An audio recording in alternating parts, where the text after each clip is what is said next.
not to uphold the Constitution but to protect their alliance? Yan ang question eh. Pero sa mata ng batas, tapos na.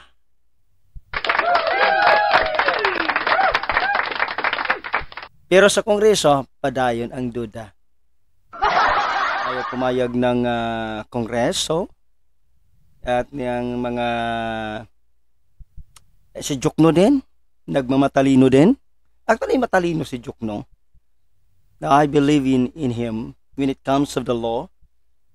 But the problem is, ang problema po kay Jokno ay naging one-sided po siya, ano? Sabi nga ni Senator Marcoleta kay Dilema, pasalamat nga siya ngayon dahil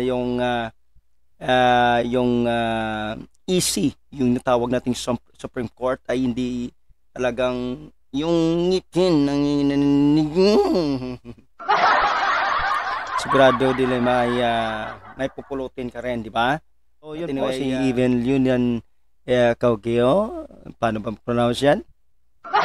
Aquino appointees, no? Appointees Aquino dissents and just one loud legal slap.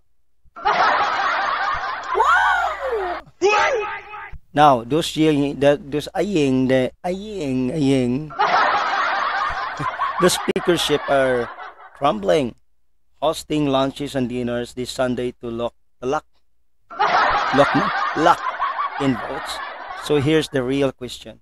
Will this Supreme Court rolling sway the vote or just expose how far some will go, not to uphold the Constitution but to protect their alliance?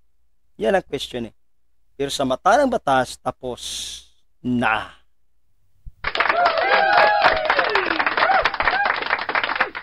Pero sa Kongreso, padayon ang duda.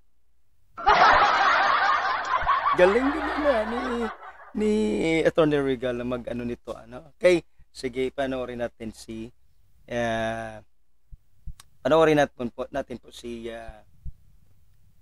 sa EC, Supreme Court, sa pag-press con nila. Let us watch this.